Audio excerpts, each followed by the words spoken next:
to a very special episode of Run Till You're Done. If you're listening to this, you won't actually see that Mike and I are sitting next to each other in person. We can actually see and touch each other. That is so really weird, and yeah, that should probably get edited out, but yeah, that's what happens when we're recording the live episode. We've also got a cat as well that's joining us for a wee bit, I think. So, welcome to Glasgow, Mike, because we are recording in my house, and Mike has drove up from where? Sherwood Pines, near Nottingham. And he's taking a little break on his way back up to where he lives in the north of Scotland, so it just made sense for us to record this episode tonight. So, how are you feeling? I am pretty exhausted. It's I don't even know what day it is. I think it's Monday. I've had about, say, 3 hours sleep since Friday. Okay. So, like Ross in his previous episode, I think we have got a thing about sleep deprivation. And for those, most listeners will know what you've just done, but for those who are tuning in for the first time, what race have you just done and how does it work? I was doing a backyard ultra down in Sherwood Pines, Rasselbock,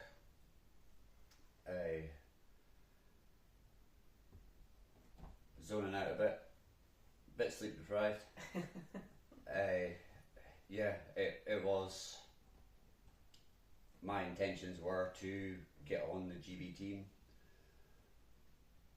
I think 50-55 yards would have done that. I went into it thinking I wasn't fussed about winning the race. If that happened, that's a byproduct. I had no intentions of stopping, but 55 yards, that's what I wanted to get to.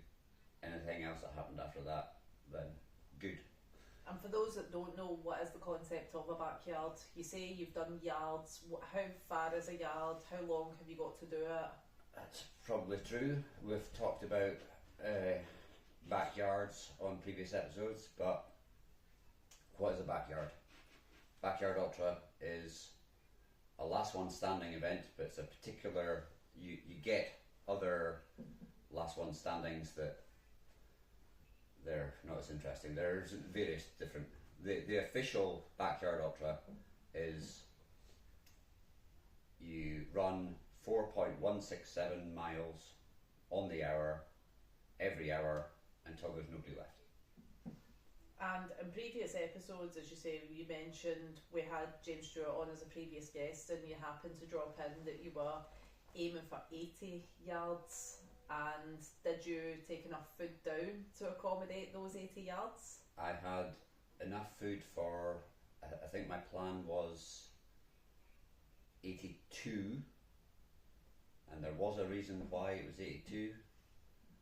I can't think right now what it is, but there definitely was. 82 was at one point what was required to get to Biggs last time round. Okay, so you went down. What time did the race start at, and what are the logistics about getting down there? How long did you have beforehand, and talk us through that? So I left home on Thursday night. Drove to Dundee, stayed in the hotel on Thursday night, and then drove the rest of the way down to Sherwood Pines, which was 430 miles. Got there, we were allowed to check in at 5 o'clock on the Friday, so got there, managed to get one of the best spots. I couldn't have got a better spot. Because everybody's got to be on the start line every hour, you set a tent up, hopefully as close to the start line as possible, and my one was on the corral. The corral's where the space that you need to be in at the start. If you're not in that corral, you're out of the race. So if you happened, if you went to the toilet and you didn't get out in time, then that's your own fault. If you didn't get out your chair, again, it's your own fault. There's zero tolerance. That is where you need to be. You're not allowed any assistants to be in that corral. They can help you until the point of being in there, and that's it.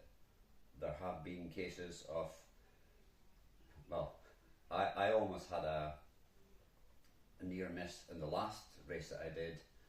We were sitting chatting, me and the crew.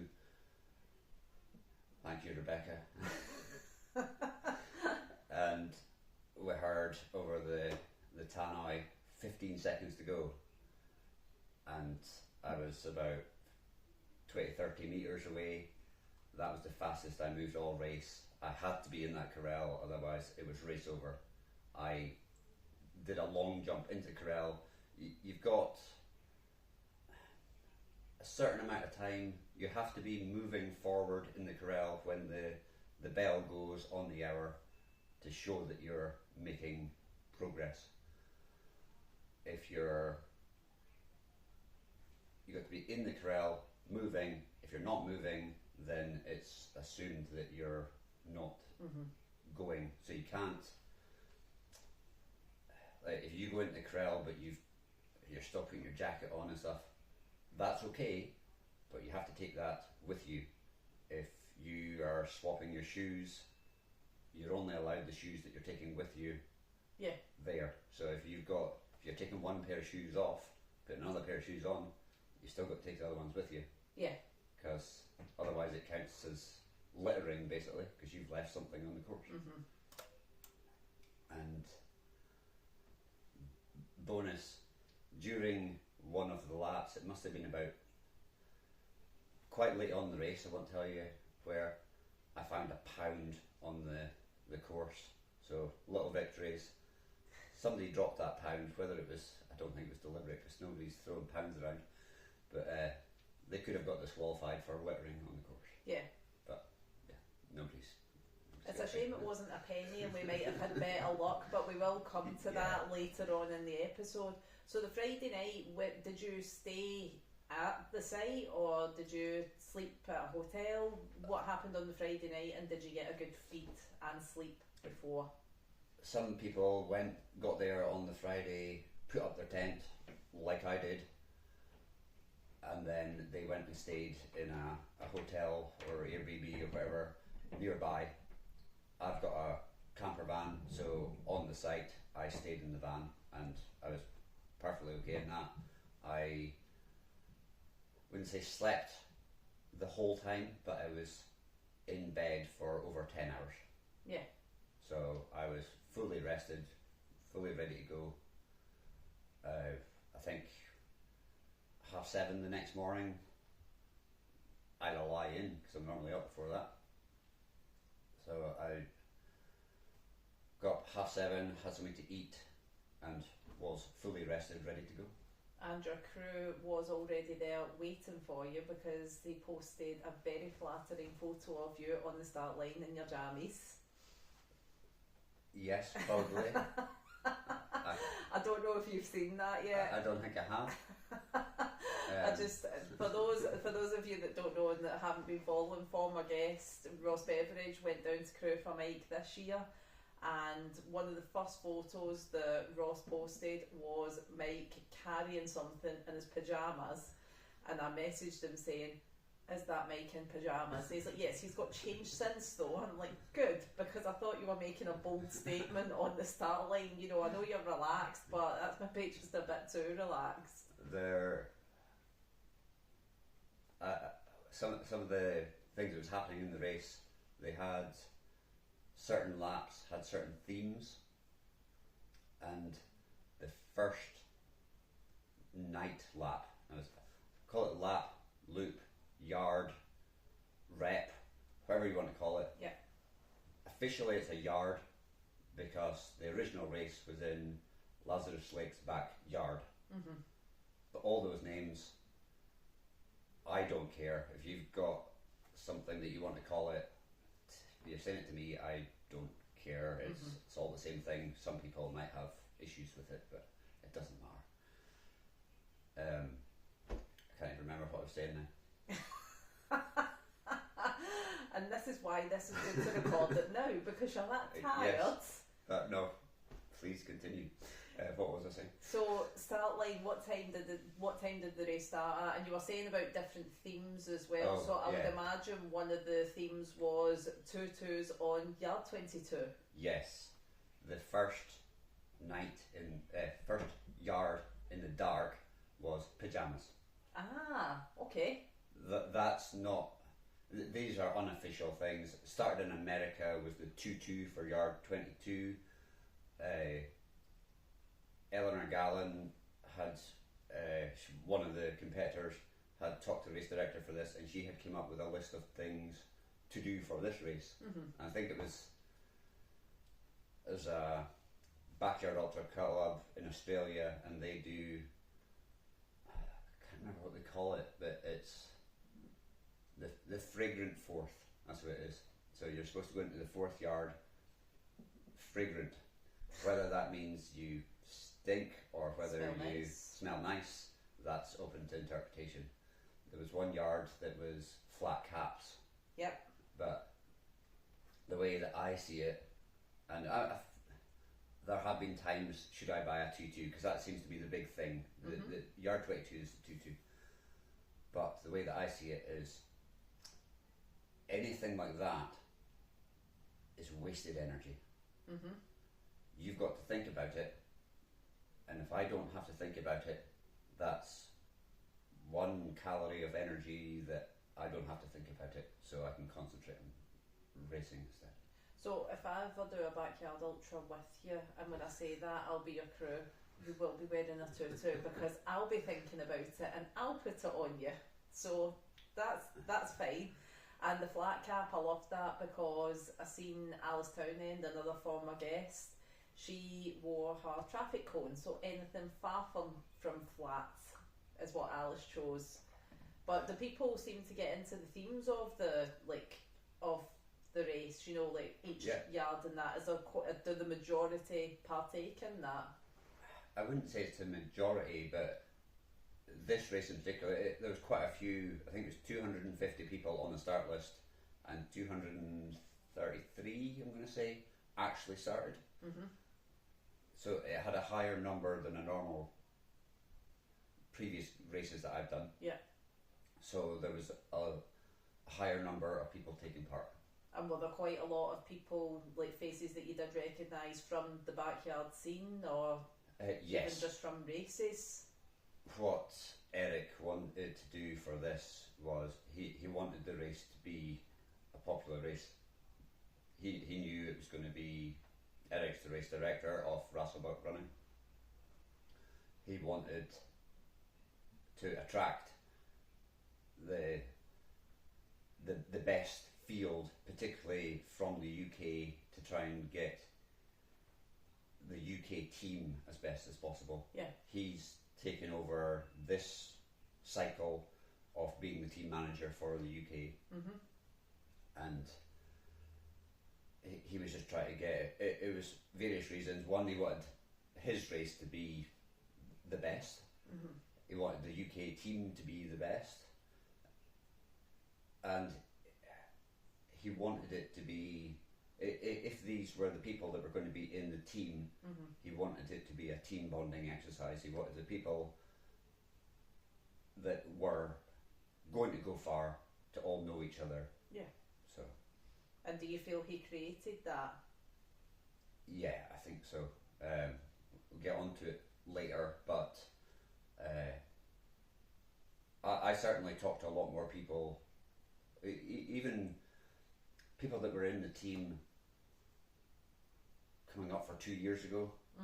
I know them better from this race than I had in like the previous World Team Championship.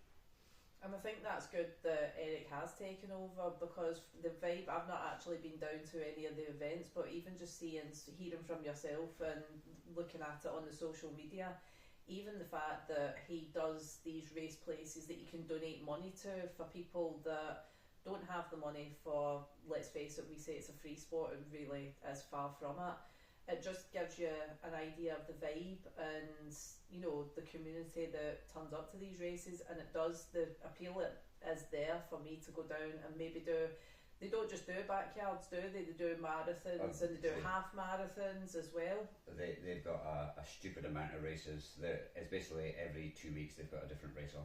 Yeah, so if you're not familiar with Rasselbock running, you can find them on social media and check them out, because they seem a really good team, and each year I've followed them the last couple of years since I started following yourself and getting to know you, watching them grow, like they're just getting bigger and bigger, and they seem to be doing so well out of it all. Although Eric was attracting the best in the UK to be in this race, there was 233 people. It was open to everybody. He wanted everybody to be involved. It is a great event. His company is a great company to be involved in. And the fact as well that he's got Twitch, the young ones will know what that is. I'm not as familiar about it, but the fact that he does the live streams as well. We've got Time and Monkey as well. That's where I was keeping an eye on you all when I wasn't pestering Ross for updates throughout the weekend. But we'll talk about the Saturday first. How was the weather for you on the Saturday and going into the Saturday night? How were conditions for you all? Well, before we went down, I talked to Eric. Well, cast your mind back. Was it September last year? Hardwick Hall. I went down to do Eric's Rasselbock's other backyard. It was a new one for last year. It was Hardwick Hall, and we got to 29 yards, and the National Trust had decided there and then. It wasn't a spur of the moment thing. There was a weather warning out for a named storm. The winds were going to be over 43 mile an hour, and they've got a policy. It's a nationwide policy. It wasn't particular for that site, that if the winds get over 43 mile an hour, the site closes and you must evacuate. So we got to 29 yards, and we got told at 40 yards we're evacuating the site. Okay. So back then, there was no point in me continuing, because for UK qualification, it was going to need to be a lot higher than what we were going to be allowed to continue to. So weather this time round, there wasn't a named storm. All the forecasts were saying about 10 to 15 mile an hour for the whole, however long the race lasts. Apart from if you scroll down the page, it had the gust warning. Where I stay, we don't bother looking at the wind forecast, we look at the gust forecast, because that's what we get. And the gust forecast was for 39 mile an hour. Right, okay. On the Sunday afternoon, and people on Facebook were going, oh, it's only saying 15 mile an hour. It's like, yes, that's on the Saturday. We're talking about deep into the race. Yeah. And it's not the site owners this time round. It was Forestry Commission, not National Trust, but they've got a similar policy, and they have to make the decision in advance. But it was okay. It was 39 mile an hour. That was going to be below. Hopefully they were exaggerating it, because I think now that we started getting a lot more named storms, thank you climate change deniers, I think Met Office are on the side of caution. They don't take any chances. If there's any chance of anybody getting injured, they will close the site. Yeah. So on the Saturday, you checked all that, and when looking on social media, the weather looked quite nice actually. Like, was it cold? It looked sunny? It was sunny. There was a couple of bands of rain, but nothing. I think I started off in a windbreaker, paper thin thing. I think I did a couple of laps in just a t-shirt. I think once I put on a waterproof, but it was the thinnest waterproof I've got, and it was more a precaution rather than a necessity. And did you have your bucket hat? I think it was in the bag, but I didn't wear it the whole race. Oh. Because I know Ian Bethune, he wore his, because that's what he is starting to get known for, is this famous bucket hat, especially after Barclay now. So with crew as well, we've already mentioned Ross. Ross wasn't your only crew, so let's talk about them as well. Who else did you have? I had asked Rebecca, who had previously crewed for me, but she was going to be in Madeira doing a recce for a race she's doing later on in the year, so she couldn't make it.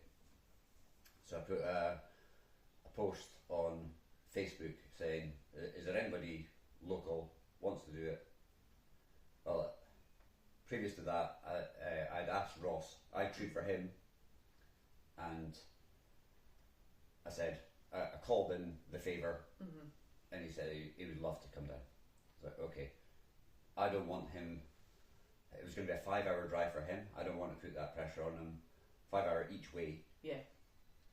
And I didn't want him to have to do it the whole time by himself.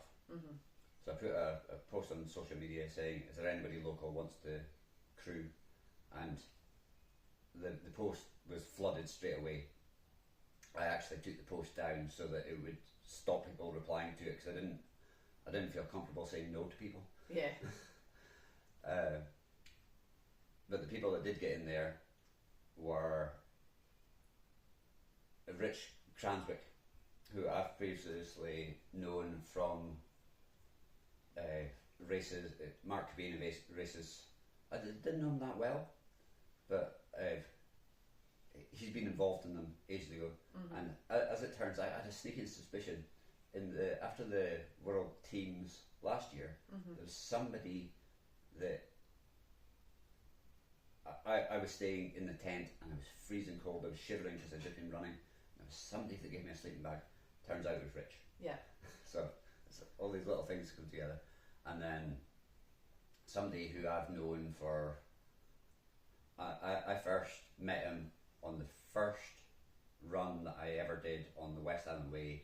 Ian Minty and his wife Julia, they stay local-ish, so they want to come along. So I left it in Rich's capable hands of making up a timetable. It's going to be him and Ross, and then Ian said, just fill me in whenever you need me, I'll be there to support, give you guys a break. Yeah. So it was basically Rich and Ross for the Saturday, Sunday, and then Minty had the unfortunate graveyard shift starting at midnight until 6 in the morning, and then he was going to go and do a full day's work after that. Yeah. But the way that the car parks worked, it was easier for him to turn up at 6 o'clock, I think it was, so that he was able to get into the event car park, which was free, as opposed to the Forestry Commission car park that was something like £11 for 4 hours. Yeah. So he had planned to do about a 12-hour shift, which gave people time to sleep. So. And did they have everything ready for you at the end of each yard, and did you tell them what you would want before you left for the next one? I think, I can't even remember when this list started, and it has adapted. I've got a list every hour's worth of food that I want ready for when I come in, and I'm going to eat it before the next yard starts. And the plan was up to 82 hours, I think it was. So they knew what I wanted. And I've also got a list of demands, not really, they're helpful things for them.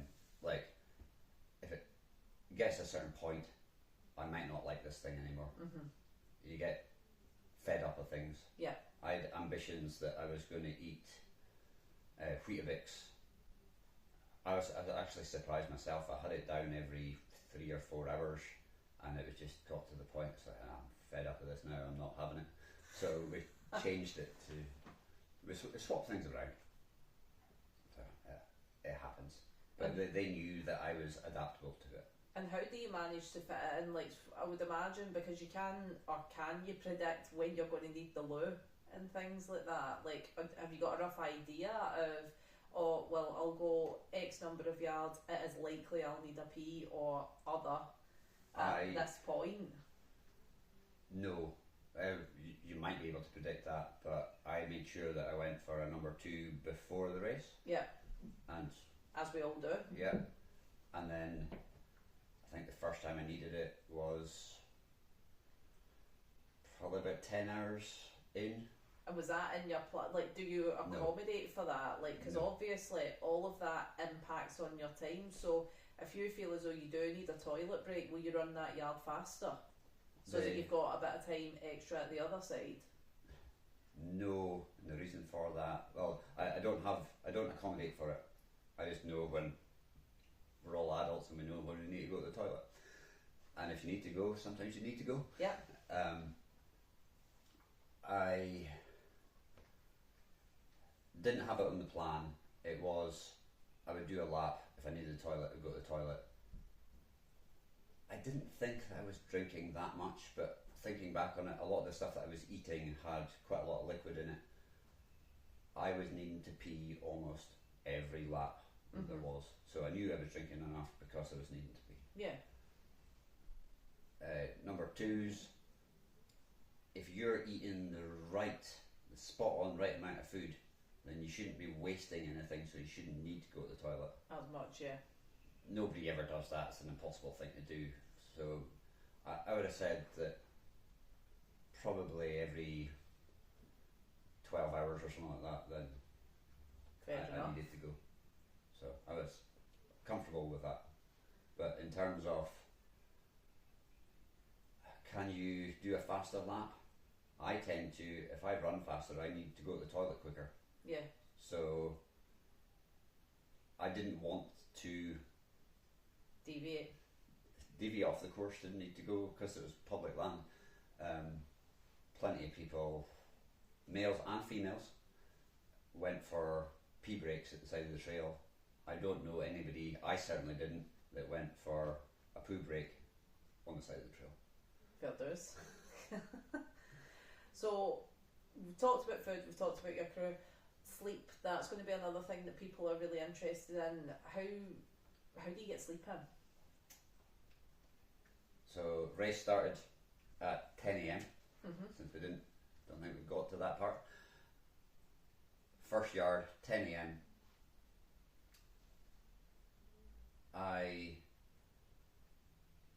First thing I do is, do I need the toilet? Go do the toilet, get that out of the way with first. Then eat.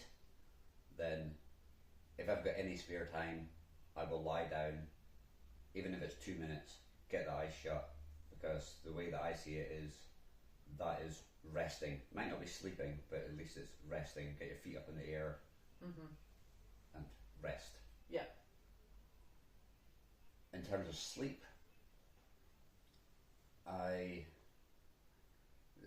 lot of the yards that I did, I was trying to actively run with other people, and one of the earlier yards, and I say earlier, it was probably,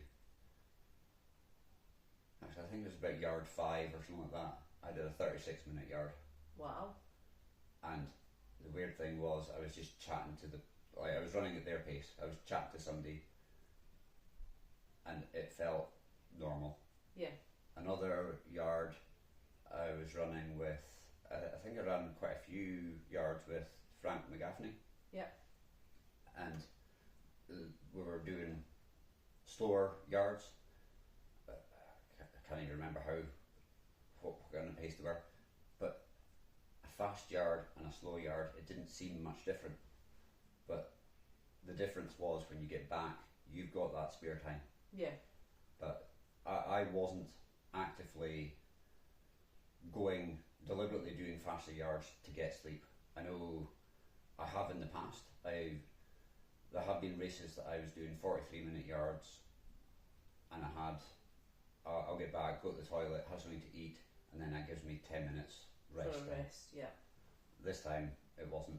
I know that I definitely, a lot of them were just rest, but there was at least once that I had a 10-minute proper sleep. Yeah. So, and I think Ross took a picture while I was, but the other, I had an eye mask on so I could sleep while it was still light, and noise cancelling headphones as well. They had a generator on, and the noise cancelling headphones helped.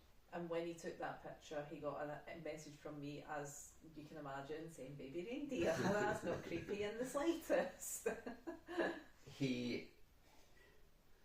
One of the first things, or last things he asked before the race starts is, "Are you planning on getting rest? Do you want us to watch you sleep?" And what was your answer? Will it make a difference if I say no? I'll be sleeping, I don't care. I think his intentions were... What a weird question. Do you... Like, when do you want us to wake you up was probably the right way to ask. Yes, definitely. And if Ross, you ever crew me for a backyard, and if I ever get to that stage, the answer will always be no, please don't watch me sleep. That's just weird. So you mentioned Frank McDaphne, and you enjoyed his company on the course. Who was there? Anyone else? There's probably going to be too many people. You'll be worried to leave people out, I would imagine. But is there anyone? Like mentioned Ian as well. I've seen you run with Ian. Alice managed to get a picture with you. Yeah. In terms of previous guests, again, I don't want to miss anybody out. Yeah. No, I'm not going to. I enjoy talking to everybody that was out there. Lizzie, who was on previously, she was one of the people that was out there. Yeah. Chat to her. There was plenty of people and guests or future guests. Yeah. But yeah, no, there was loads of people, 232 other people.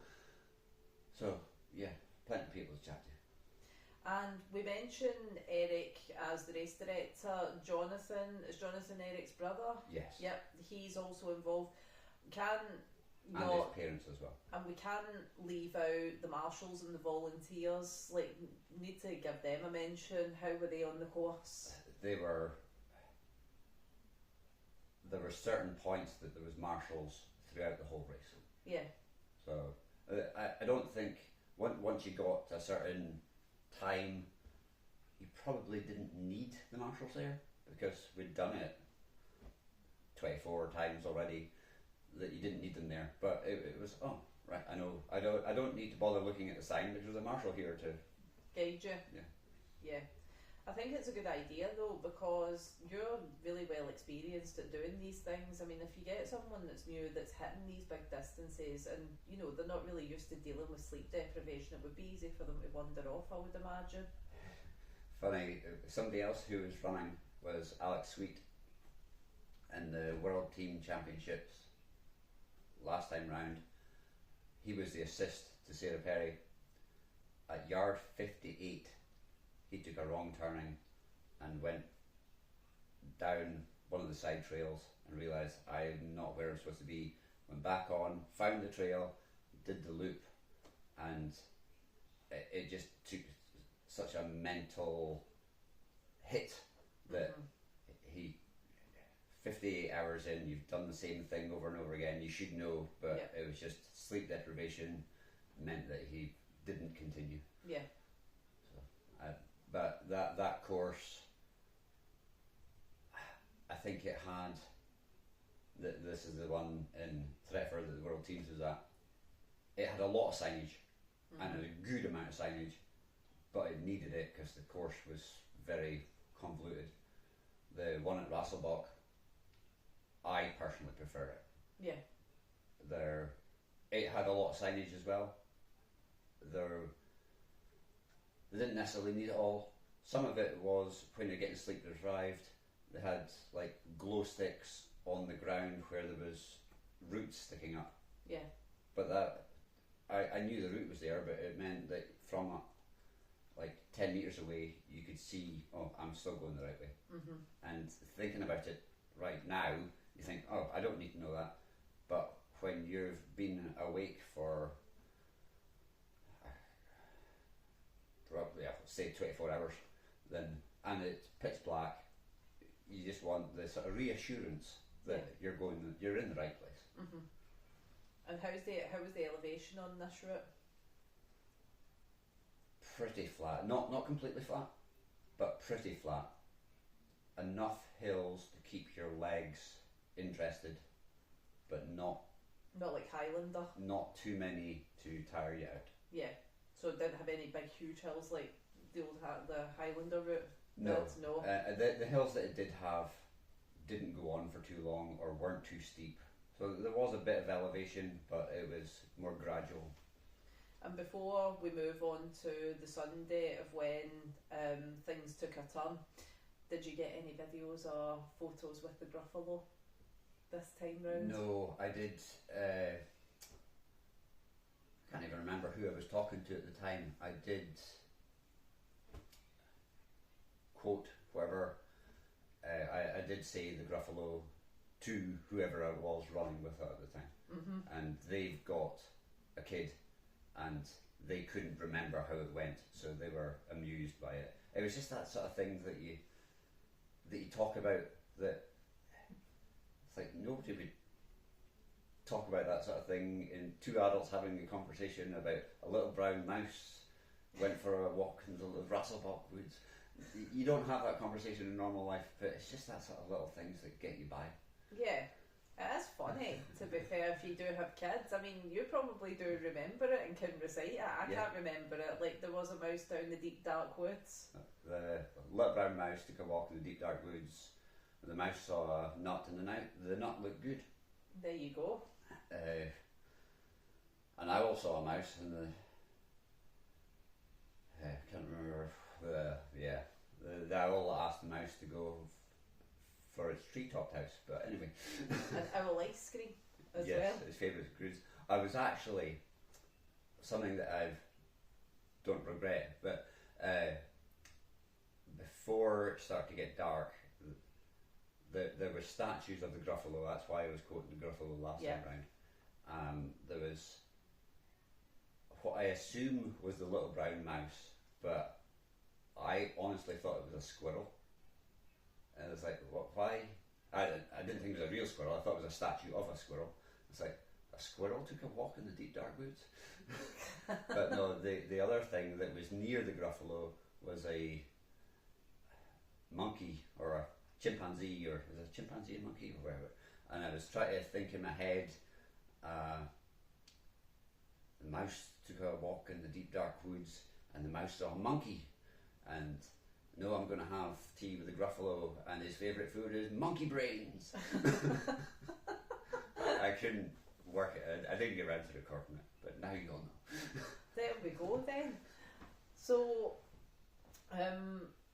apart from like the lightheartedness of the race, obviously last night, Sunday night, getting settled into my bed and just have a wee look at the timing monkey, and you and Ian didn't finish the loop, and okay, so send you a message, are you okay, what's going on?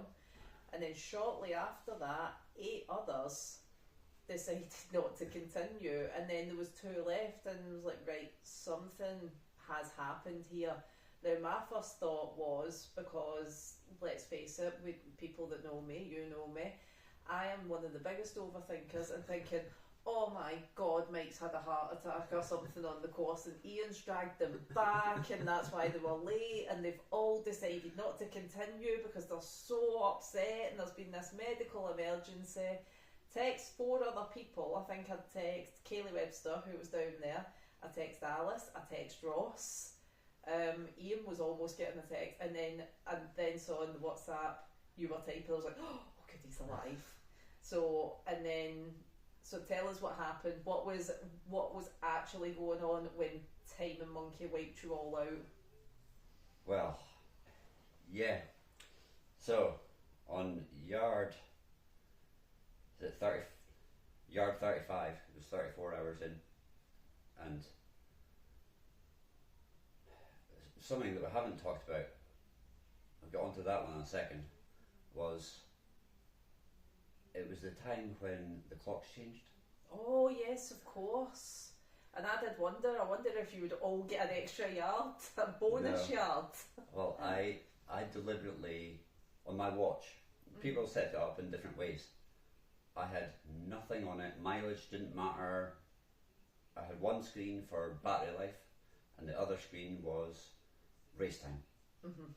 So when the clocks changed, didn't matter. Yeah. It was race time. But race started at 10 a.m. Yeah. 24 hours in, when people got to the 100 miles, because that's why it's 4.167 miles. Oh, it's 11. 24 times 4.167 is 100 miles. Yeah. So that's the reason for it. But yeah, it wasn't 10 o'clock, it was 11 o'clock. Mm-hmm. And that messes with people. Yeah. But anyway, get back to the question about yard 34, or well, we're on 35, and I'll let you work out what time of night that was. It was near midnight. It was definitely, it was about, it wasn't actually, this is where your timings are skewed, it was actually only about 9 o'clock, because I was in my jammies getting settled, and then it was after 10 that I seen it all go a bit wrong, and I'm like, oh right, what's happened here? Because I was genuinely getting settled, and this is why, children, you don't take your phone to bed with you, because I was actually quite sleepy, and I thought, right, I'll just do one last check and see how they're all getting on. And that happened, and as I said there, my brain went into overdrive and went, oh my god, what's happened? And I think I do remember like waking up this morning, because you texted and you said you were all okay, and then I could relax at that point. And that was it. So the last message you sent me last night was the photo, which you'll get onto, at 21 minutes past 10. Yeah, and the reason why I thought it was midnight, or midnight's in my head, is once everything was sorted out, that was kind of the time that we settled down. I think that's what it was. But when, for all us at home watching, not seeing, and furiously trying to get Rasselbock to see if there was anything on Instagram to tell us all what happened, what was happening down there when you guys were out on the course. So we left camp. It was strangely windier than normal. Unforecast. Weren't supposed to be getting wind at that time of night. Wind was supposed to be at 2 o'clock in the afternoon. But continuing anyway. You run down the long straight, turn the corner to another long straight, and me and Alex Sweet, and I don't know who else, we'd named that was a wind tunnel. Because you turn in and it's always windy down there, you turn off of it and there's no wind. Mm-hmm. And it's strange going down that wind tunnel because it was windier than normal. But it had been on camp. And then you turn up past mock World War II bunker, and one of the early yards I'd been talking to somebody and we couldn't remember what the word, what's that thing called? It was called a bunker. Mm-hmm. And that was always the point. I was mile 1, the bunker marked mile 1, because I always set out my markers, and that was when I took my buff off. Every lap, every single lap, that was when it came off. And then mile 2 had the zigzags in it. There was basically, you came off the normal Land Rover tracks onto a bit. It was a lot of the forestry trails have got bike tracks in it, and this was obviously a bike track that went back and forth, and that was the zigzags. Mm-hmm. At this near the start of the zigzags, went down. I was like, "This is the point to turn." Oh, this is where we normally turn. But there's a tree down. There's a tree across the course. That can't be. And then I saw the sign, the other side of the tree, And that was when Lizzie came along. She'd been running behind me. I was like, no, you're going the right way. Something's not right. So we climbed over the tree and we continued, and then I saw another tree down at the side, another tree, and we could hear another tree falling. I was like, right, I'm going to phone Eric. So I phoned Eric, said, there's trees down the zigzags, and the reply was, okay, there's 5 tents on camp that are down, we're gathering everybody, and they had a rendezvous point at the visitor centre, which was next to the Gruffalo, which was pretty much at the end of the yard. Yeah. So we had to go through the forest with the shrapnel coming to get. One person got hit by a pine cone, and that was the only injury. Nobody got hurt. Nobody got hurt at all. Craig McQueen was running with us, and Alex Sweet was running with. So we all stuck together. There was absolutely no rush to get back, because as far as I was concerned, they weren't going to be able to continue the race. No. It wasn't even a choice that Eric could make. I think I don't know whether the Forestry Commission even knew that it was happening, but they wouldn't have allowed it to continue. So we all got gathered in the one place at the end. There's a picture of us all huddled. I think there was 12 people left at the end, and we're all waiting just to see. At that point, we hadn't been back to camp to make sure that was my tent one of the 5 that's down. Yeah. How was my stuff? They didn't know, because it was, to them it was just tents. They didn't know whose crew was with what. Are my crew okay? Yeah. By that time, Ross had left to go home. Ian was there. Rich was still there. It was like, we don't know what's happening. So, thinking about it, I could have looked at my phone, and there probably would have been messages making sure I was okay. Yeah. I could reply to them, but in the heat of the moment, it was just like, you're in this confined space and you're staying there. Yeah. Eventually, they said, you can go back to camp, get your essentials, and then I think the original plan was everybody, crew as well, were going back to the visitor centre, and we were staying there until the wind calmed down. Yeah. While we were back at the camp, the wind just disappeared. It was gone. There was no wind at all. It was if it came in, did its damage, and left. But as you say, they couldn't have allowed it to continue, because you can't predict that. And not only that, you stopped. Like, yes. I would imagine, like, the clock's by the hour, the old clock has passed, Yeah. the race is done. Like, as soon as that happens, Well, backyard's done. Nobody was on the start line, so we're all DNF'd. Exactly. So now, going forward, I would imagine we're recording this on the Monday night. This all only happened last night, and I would imagine Eric, Jonathan, all the other race organisers are getting their own heads around it. I did see Eric had put a post on today saying there'll be more to come, but what have you 12 been told for now? Is just that's it done, or are you offered a place in a future event, or has no one been told anything yet? I think in terms of runners, it's too early to decide what I'm doing. I've deliberately said to myself, even if I was offered a race next week, I'm not thinking about it. I'm not making any rash decisions for a few days. Doesn't matter what is offered, unless somebody wants to offer me £1 million to go and run a backyard tomorrow. Sorry, I'm a bit strapped at the minute. But no, I saw Eric this morning. We went back to camp. Because the wind had disappeared, we were able to get to our cars. I had the van. I moved that into the centre of camp, so it was away from any trees. If there was trees that fallen over, they wouldn't have landed anywhere near me. The other thing about the race being called off, although the wind has stopped, we don't know what state.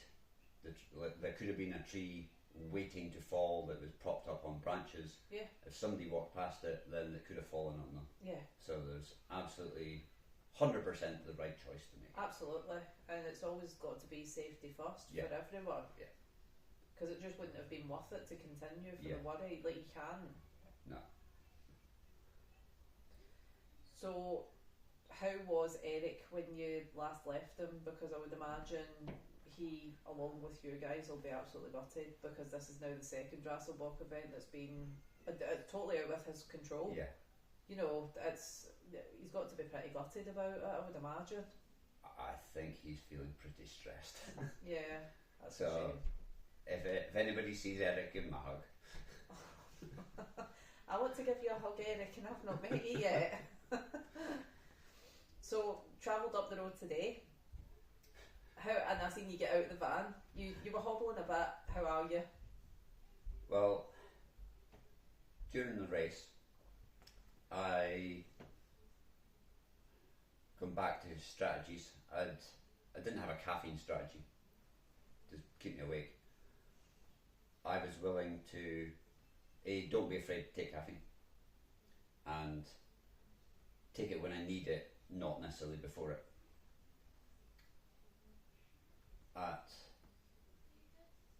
It got dark overnight the first night. I didn't feel tired until the last hour of it being dark. Mm-hmm. So that was 6 in the morning. So I took some caffeine, and I don't drink tea or coffee just because I don't like the flavour of it. I don't drink fizzy juice because I don't. When I take caffeine, it works. Mm-hmm.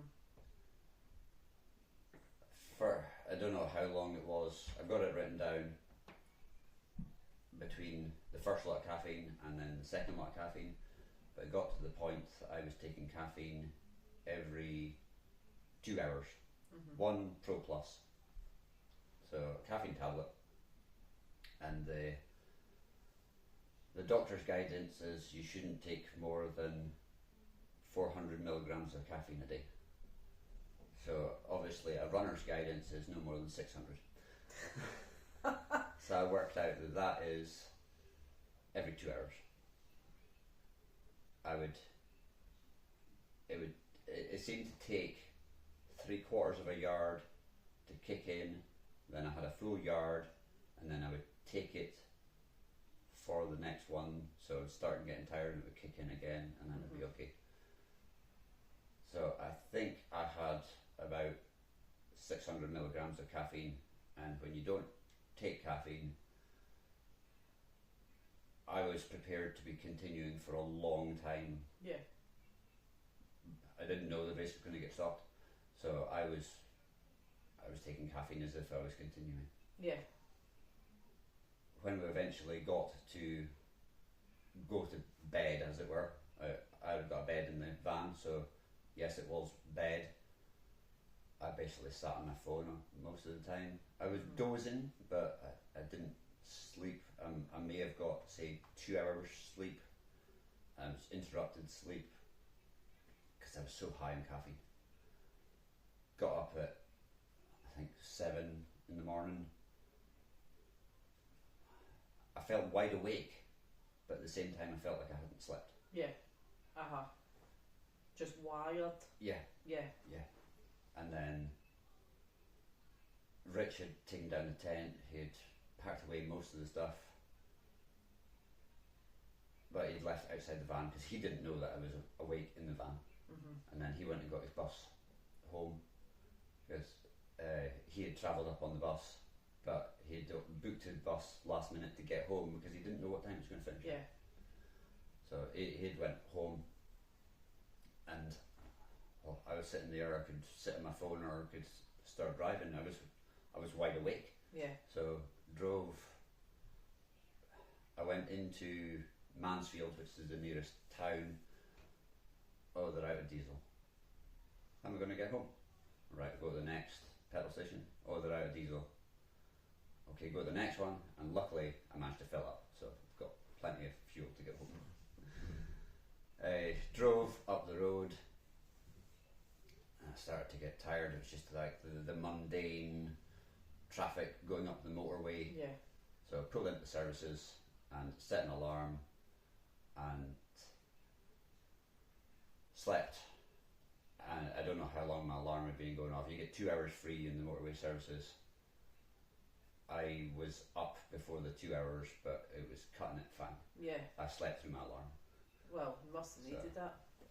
I think I got about an hour and a half there. I knew I had to leave the services car park before I got a 60 quid parking fine. Mm-hmm. So I did, and I took more precautions to be able to drive up the road. I only took one, so I've only had 50 milligrams today, but got up the road and I felt fine all the way. So I'm here now. I've survived, and I could still drive. I feel conscious enough, although I'm zoning out sometimes. But it's because I have to think. The mundane motorway driving is a different type of thinking, I think. But you're not, because you're going to get a decent rest here. Yeah. Hopefully the bed will be comfortable enough and my snoring won't be too loud in the next room. So, how's your feet? We were talking about that before we started recording. It says your left one looks a bit battered. How are they? Is the Brufen gel still working, or are they getting sore yet? I have got cankles. One foot, left one, is rather swollen. It's kind of bruised. Looking at it, it's probably really that's bruised. Bogging, honestly. I don't know how people do podiatry. I just couldn't. Well, all I can say is when you hurt your ankle, whenever it was 6 months ago. Oh, that looks worse. I actually feel as though I really dramatised mine now. Looking at that, it's like, right, okay, yeah. And you're still like, actually, it does look pretty battered. If you're watching the YouTube, I don't know how well you'll be able to see that, but looking at it in reality, you should be getting a good few pictures of that and just seeing how you go with it. But you're quite right not to think the next few days about races and what you're going to be doing going forwards. I mean, the one thing you have said to me is you definitely will race again because we're runners, and let's be realistic, we all say I'm never doing that again, and then 3 days like, oh, there's a race. Yeah, well, I know that I'm not making any drastic decisions about what race I'm going to do, but of course I'm going to race. There's never been a thought that I'm not going to race again. Of course I'm going to, if my ankle will let me. It'll be fine. It'll be It always fine. is. Always It will is. be You've fine. been through worse. I've been through a lot worse, and no sympathy. It was self-inflicted. Absolutely. You get a wee tiny bit of sympathy from us though. A little bit. You did go an awful long way. How far in total did we manage then, for those of us that can't do maths, in 34 yards? Did you do 34 or 35? We were on 35, I think. So we basically complete. So let's count that, like just for counting's sake. How 30. far? It's 35, so you got 24. 36 is 150, so you're talking 145 miles.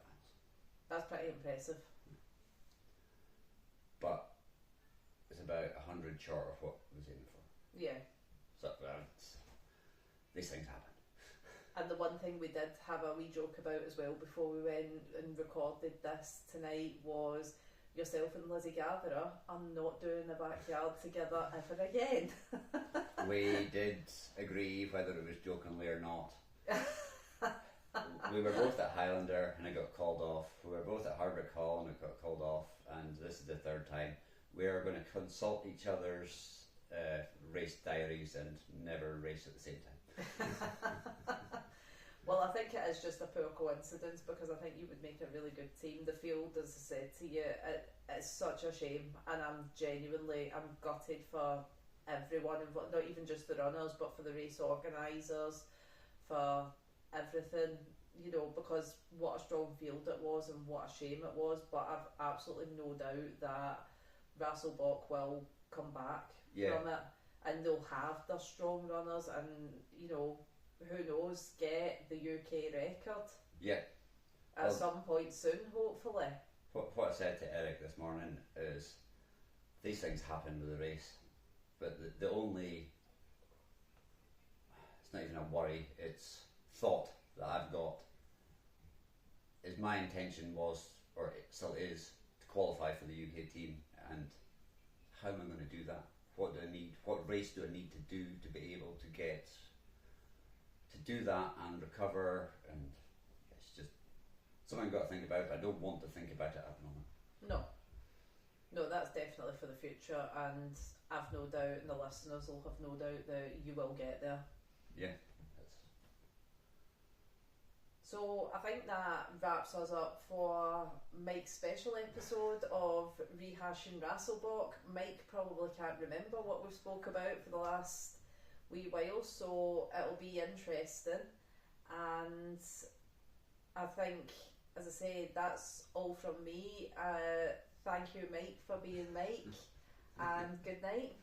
And it's good night for